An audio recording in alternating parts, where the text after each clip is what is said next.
Chaque être vivant est en fait composé de milliards, de billions de villes microscopiques qui travaillent toutes ensemble. Aujourd'hui, on parle en visite guidée dans l'une de ces villes, l'unité de base de la vie, la cellule.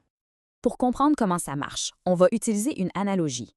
Imaginez une métropole super active, plus complexe que n'importe quelle grande ville, mais tellement petite qu'elle pourrait tenir sur la pointe d'une épingle. C'est ça, notre cellule-cité. Bon, allons-y.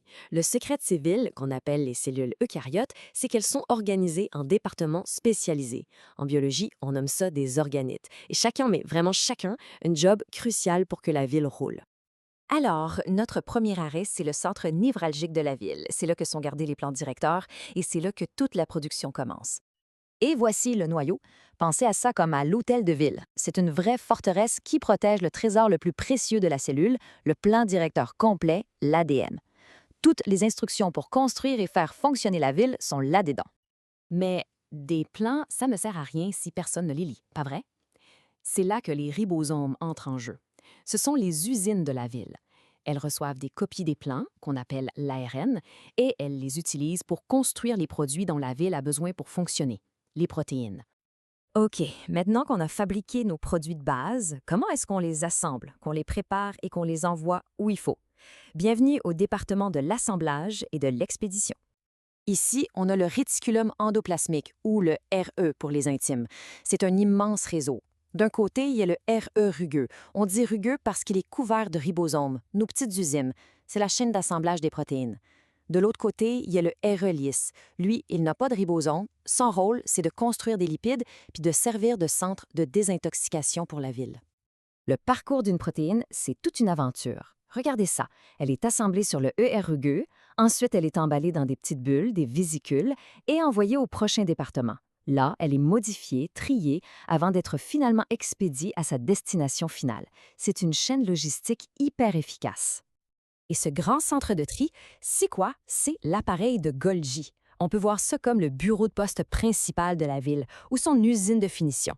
C'est là que les molécules reçoivent la touche finale, qu'elles sont emballées et étiquetées avec la bonne adresse avant d'être expédiées. Mais attendez une minute, toute cette activité, ça doit consommer une quantité d'énergie incroyable, non? Absolument. Alors allons visiter les centrales électriques qui fournissent le courant à toute cette métropole, 24 heures sur 24.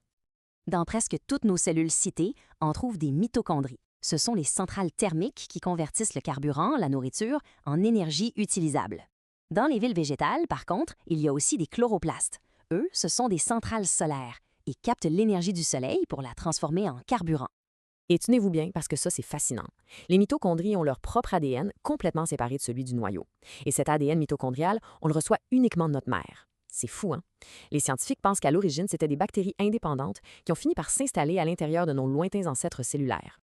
Bon, une ville, c'est pas juste des usines puis des centrales électriques. Ça prend aussi des frontières, une charpente solide et bien sûr, une équipe de nettoyage. C'est ce qu'on va voir maintenant.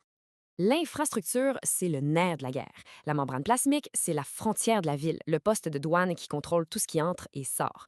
Le cytosquelette, c'est l'armature d'acier de la ville, c'est ce qui lui donne sa forme. Et le cytosol, ben, c'est le milieu ambiant, le liquide un peu gélatineux qui remplit tout l'espace. Et comme dans toute bonne ville, il faut gérer les déchets. Pour ça, on a deux services principaux. D'abord, les lysosomes. Ce sont les centres de recyclage. Ils utilisent des enzymes puissantes pour décomposer les déchets et même les envahisseurs. Puis, on a les vacuoles. Elles, ce sont plutôt des entrepôts où on stocke l'eau, la nourriture et les déchets en attendant de s'en occuper.